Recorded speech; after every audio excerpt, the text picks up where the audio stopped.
Mrs. Shomana Gracia Jacob, ME in Computer Science, lecturer in CIPAT, Chennai for the past 3 years. She has published 4 national and international papers. She has won Star Achiever Award for academic proficiency. Welcome to the UGC lecture series in Computer Science. As we are studying about the programming techniques in C, we have been seeing about the detailed control structures that are available in C. We had seen about the decision control statements. Today we will be looking in detail at the loop control statements. So before we begin, let us first define what is a loop. A loop is a block of statements which are repeatedly executed for a certain number of times. So this is one of the requirements of a control structure. When we want a set of statements to be repeated more than once, we go in for this loop. And each time the loop is executed, it is called an iteration or a repetition. What are the components of a loop? You have the loop variable, the initialization and the incrementation or decrementation, that is increasing the value of the loop variable or decreasing the value of the loop variable. So now we will see in detail what each of these mean. A loop variable is nothing but any variable that is used in a loop. So based on the value of this variable only, the execution of the loop will continue. So a variable used in a loop will henceforth be referred to as a loop variable. Now this initialization step, it is the first step of any loop, that is every variable that we use in the loop should have some value. So giving a value to this variable is only called the initialization process.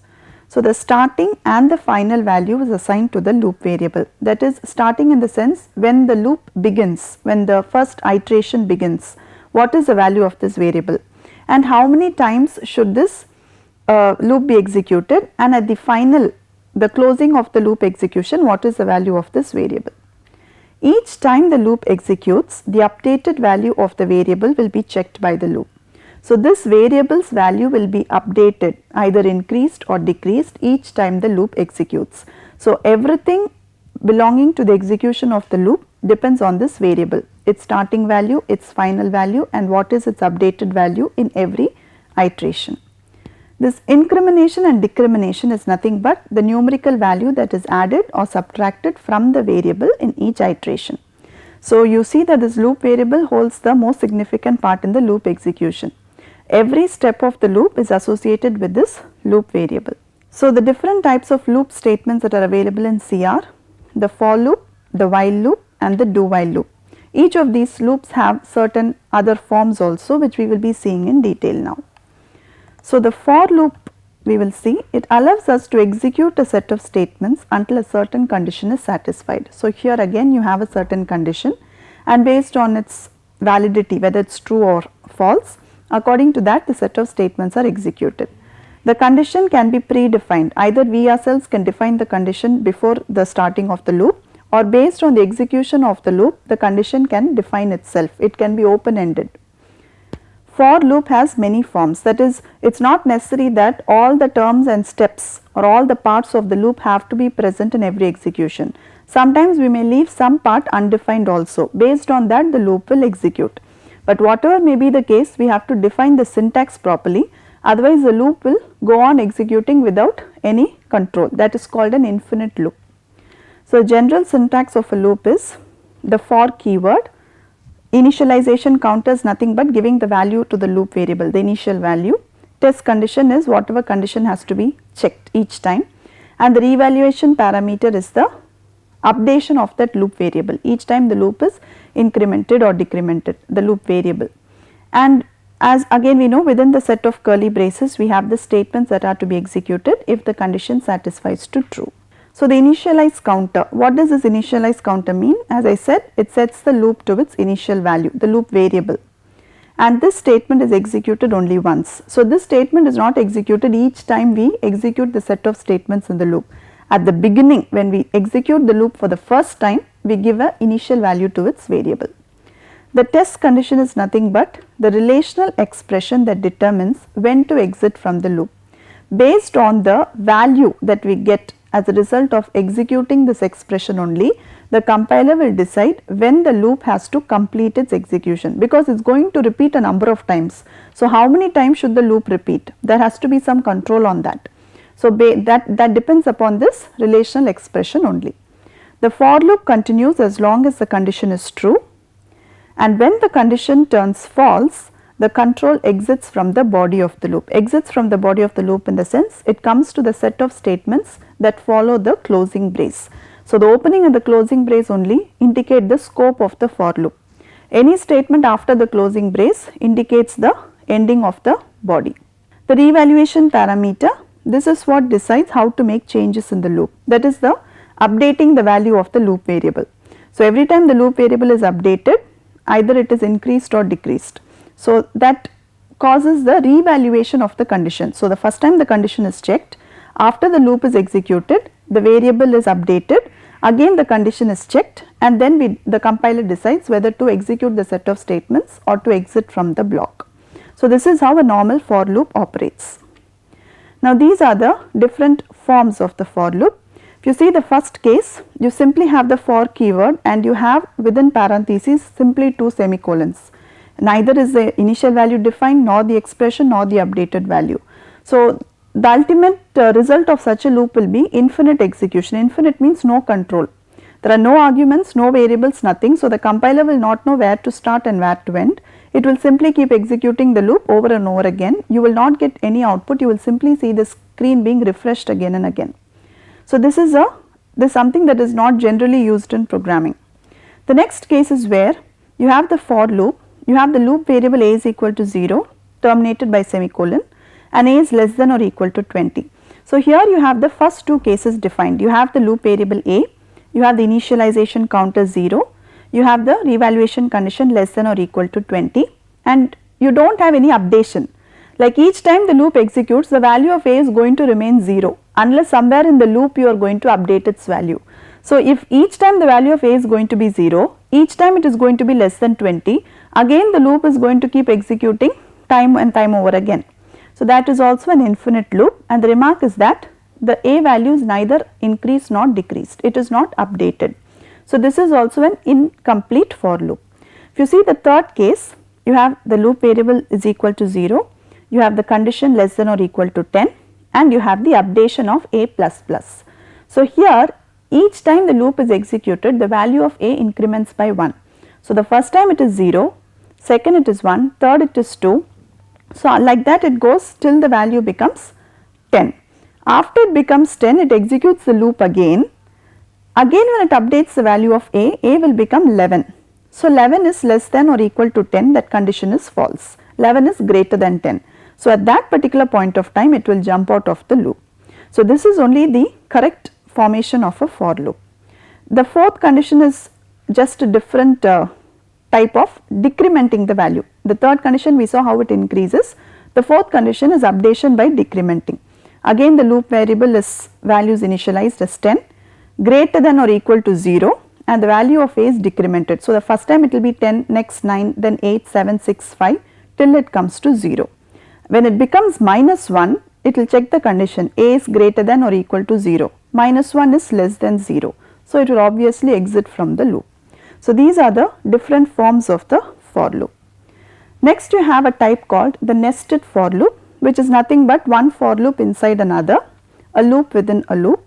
One or more for statements are included in the body of the loop. That is, you do not have a single for, you have first for, second for, third for. Each for has its own set of statements, its own condition, its own variable, and the number of opening braces for each for loop should be correctly closed by the closing braces. Only then the compiler will not have any confusion about where each for loop ends. So, the for loop which is outermost is called the outer loop, the loop which is defined inside it is called the inner for loop.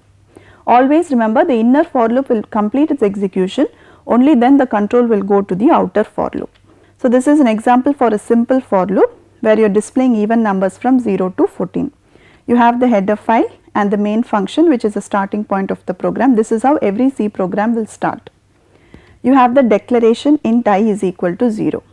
You have the clear screen which clears the screen. Now, how are you going to generate numbers from 0 to 14, 15? That is, you have to generate only even numbers. We know that it is 0, 2, 4, 6, 8. You have the limit from 0 to 15. So, from 0 to 15 all the even numbers have to be printed. So, here if you see this for loop, it does not have the loop variable, neither does it have the updation. but still the program executes correctly. It is having only the condition. Now how is this possible? If you see here, already the loop variable is initialized as I is equal to 0. The initialization of the for loop is given over here, I is equal to 0. So this part is over here. The next part if you see, so this section of the for loop is not required. Only the evaluation condition of I should be less than or equal to 15.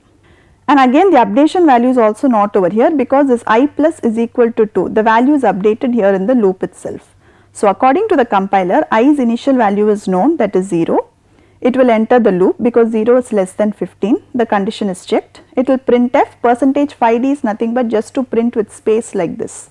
If you see, the output is clearly spaced out well. So only for defining the spaces this 5 digit is used, and %d and I is nothing but initially it is 0. So 0 is printed the first time. The next step is I plus is equal to 2. This is nothing but I is equal to I plus 2. I plus is equal to 2 is the same as increasing the value of I by 2. So first 0 is printed. Now value of I is increased by 2 means 0 plus 2. Now the value of I is 2. The compiler checks the condition, is 2 less than or equal to 15? Yes. So it again prints 2. Then again the value of I is increased by 2, it becomes 4. 4 is less than 15? Yes, so it prints 4. So similarly 6, 8, 10, 12, 14. After 14, when the value of I is increased by 2, it becomes 16. So when the compiler checks the condition over here, is 16 less than or equal to 15? It is false. So automatically the compiler will jump out of the loop, close this for loop and close the main function. So that is how this output is generated. This is a very simple for program, just to show you that even without declaring all the parts of the for loop, you can somewhere initialize a variable ahead and increment the variable in the body of the loop also, and still the program can execute correctly. The same program can be executed well if you define I is equal to 0, the place where I have marked with red, and if you increment I plus is equal to 2 in the evaluation parameter. So these are the different ways in which we can program correctly using the C language. Now this is a program for a nested for loop. We have seen about the simple for loop. This is a nested for loop. Here you are going to generate perfect cubes up to a certain number. For example, say I give the number 100. What are all the perfect cubes in that? 1 cube is 1, 2 cube is 8, 3 cube is 27, 4 cube is 64, 5 cube is 125. So that 125 exceeds 100. So there are only 4 perfect cubes from 0 to 100, that is 1, 8, 27 and 64. Now I want to write a program where it will identify these perfect cubes and it will give the number. So we will see this program after the break.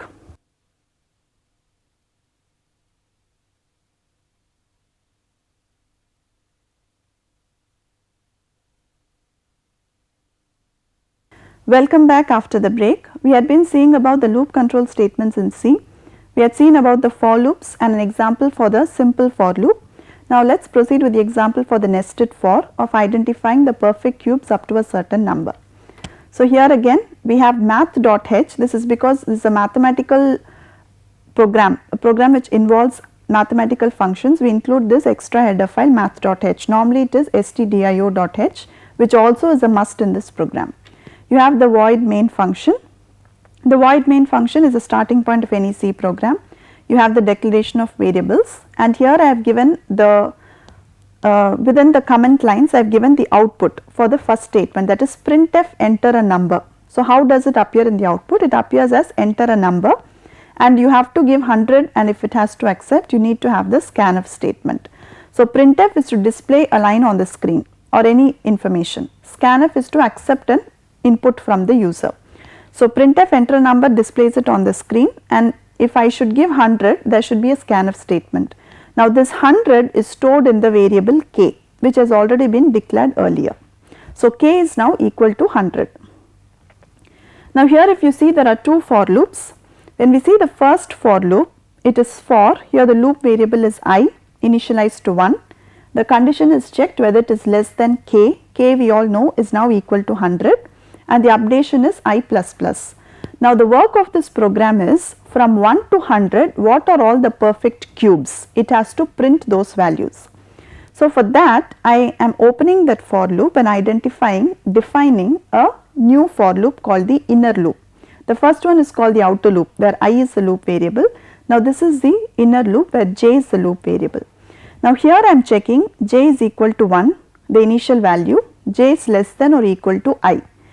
Now j is less than or equal to I means the inner loop's value should be less than the loop variable of the outer loop, and j plus plus, that is the incrementation of each cycle. So here if you see the first step, now I is also equal to 1 and j is also equal to 1. So the condition j is less than or equal to 1 is satisfied, 1 is less than or equal to 1. So it enters this first it enters the inner loop and it checks the condition is I equal to power of j comma 3. The value of I is 1, the value of j is also 1. So it checks whether 1 is equal to 1 cube. 1 cube is also equal to 1. So it accepts this condition and prints the value 1 comma cube. Now that is how this 1 is printed, the number 1 and its cube 1, because here I is equal to 1 and j is also equal to 1, 1 is equal to 1 cube. And then it comes to this updation of the value j plus plus. Now j becomes 2. Now it checks the condition whether 2 is less than or equal to 1. It does not satisfy. So it comes out of the loop and goes to the outer loop. Now I plus plus, I is now 1, I plus plus it becomes 2, and it checks the condition whether 2 is less than or equal to 100. Now the value of k is 100, whether 2 is less than or equal to 100 it satisfies. It enters the for loop, j, again the value of j is initialized to 1, checks whether 1 is less than or equal to 2, it is true, checks whether now the value of I is 2, value of j is 1, whether 1 cube is equal to 2, no. So it does not print anything, it increments the value of j to 2, checks whether 2 is less than or equal to 2, yes. So it again comes in whether 2 is equal to 2 cube, 2 cube is equal to 8. So again this condition is not satisfied, it jumps out of the loop, increments the value of j to 3, checks whether 3 is less than or equal to 2. So this condition does not satisfy, it comes to the outer loop. So now I becomes 3, checks whether 3 is less than 100. So in this way the loop keeps executing again and again till this I reaches the value of 8. When this I reaches the value of 8, it comes to the inner loop, starts executing from the beginning. Whether 1 is less than 8, yes. Is 8 equal to power of 1 cube? 1 cube is not equal to 8, so this will not be printed. J plus plus. Now j will become 2. Is 2 less than or equal to 8? Yes. And it checks over here whether this 8 is, now the value of I is 8, whether this 8 is equal to power of 2 cube. 2 cube is equal to 8. So then it identifies that 8 as a perfect cube and it prints the number 2 and 8. So similarly till this I becomes 27, the loop will keep on be executing. Only when it is 27, it will identify it as 3 cube is equal to 27 and print the number 3 and 27. Until it becomes 64, till the value of I becomes 64, the loop keeps executing. Only when the value of I is 64, it identifies it as 4 cube is equal to 64. So this is how nested for loops are used. I am using this outer loop to identify the cube and I am using the inner loop to identify for which number it is the cube, and corresponding to that I print the output. If you see the next number 5, the cube of I is 125, which is greater than k, because only till 100 we want the cubes, not more than that. So this is an example for how nested for loops can be used. And remember here I am having 3 braces. The inner loop is closed, then the outer loop is closed, and finally the main function. So these things have to be kept in mind when we are using a for loop. So these are the different forms of a for loop. Example for a simple for loop, nested for loops, and an example for that. Next we move over to the while loop. So this while loop executes a set of statements a certain number of times based on some condition.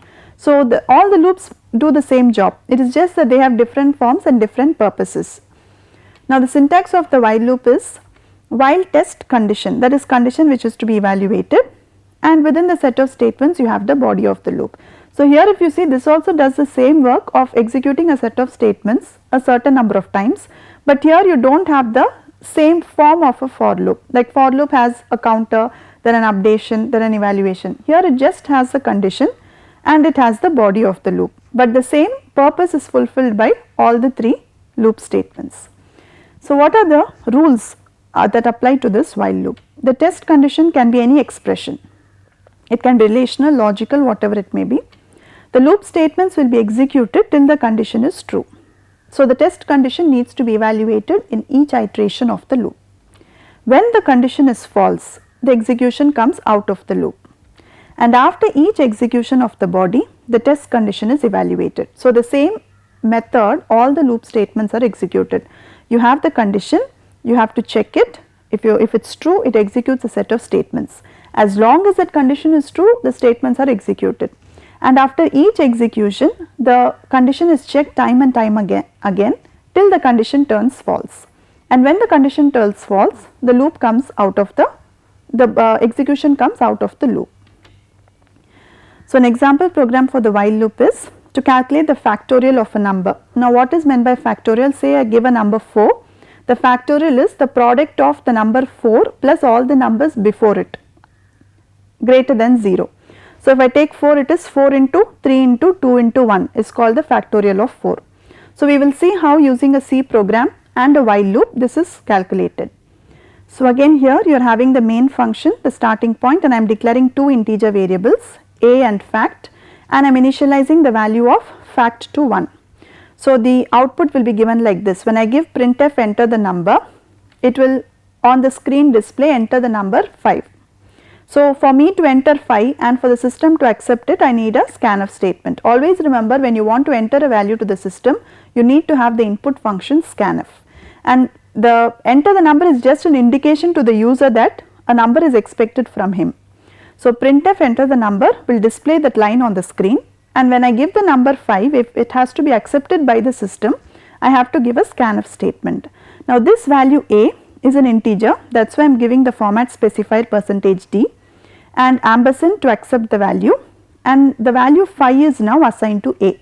So, we have to remember that the variable fact is equal to 1 and the variable variable a is equal to 5. So, what is the work of the while loop over here?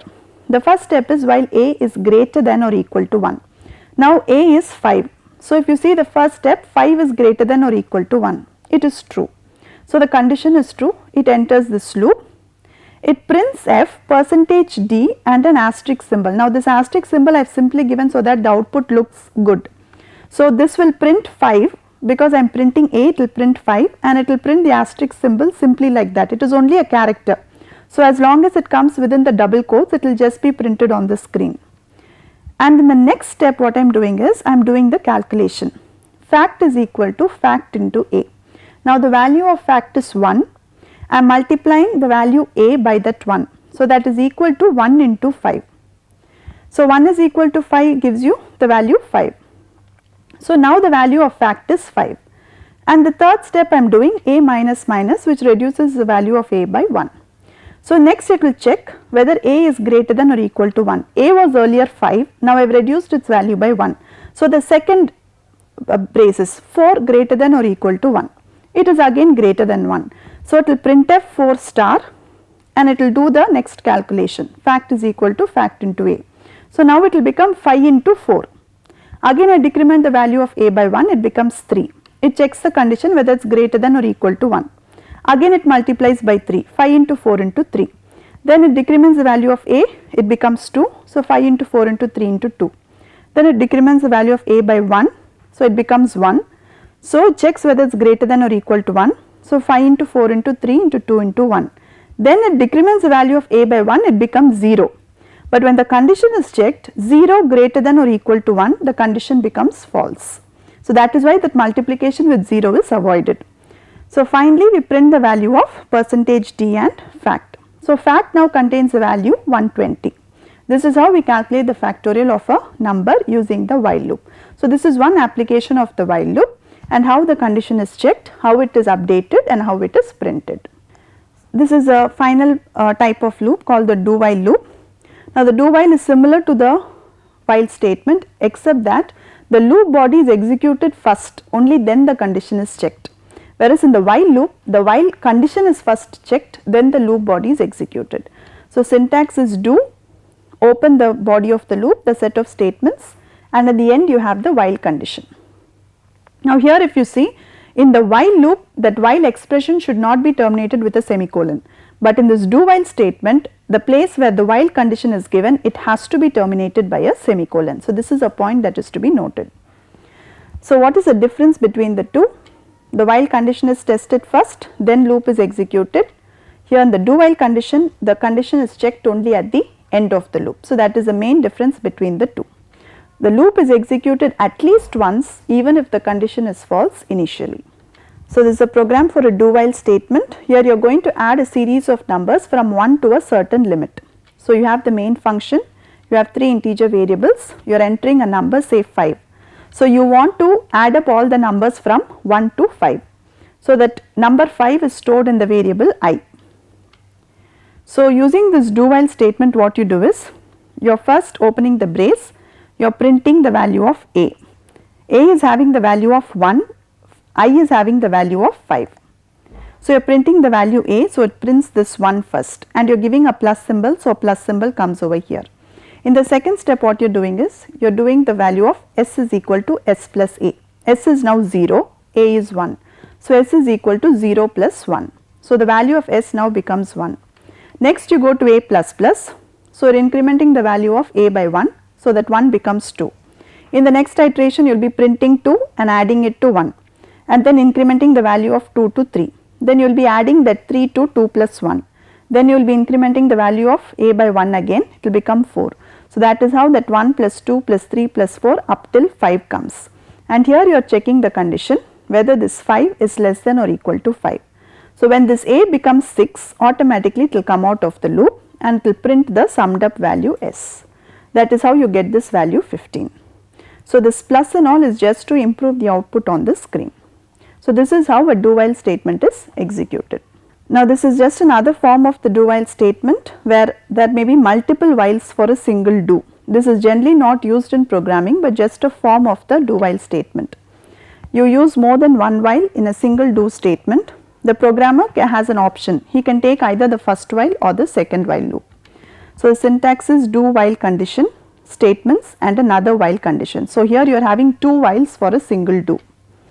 This is a small example program for that, the main function, the variable.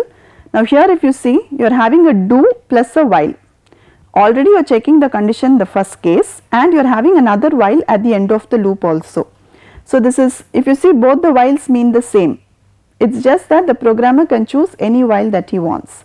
Normally this is not used in programming, but just for you to know that this is permissible in C, it is not an error. So, do while x is less than 5, you increment the value of x and you print it. So, these are the different types of loop statements that are available in C, the for loop, the while loop and the do while loop.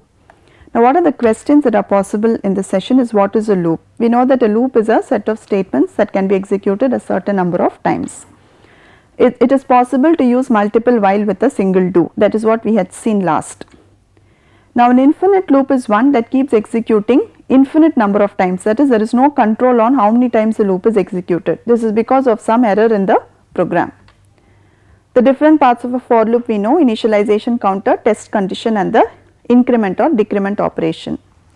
The difference between a while and a do while too we have seen. A while statement is one which checks the condition and executes the loop. A do while statement is one which first executes the loop and then it checks the condition. So, what we have seen in today's session is a definition of a loop, the need for a loop statement, the different types of loops, the for loops, nested for loops and examples for each. We have seen the while statement and an example program for that, and a do while statement and the possibility of having multiple whiles with a single do. This is quite different to the if construct, where for a single if you should have only a single else, but in the case of a do while you can have multiple whiles with a single do.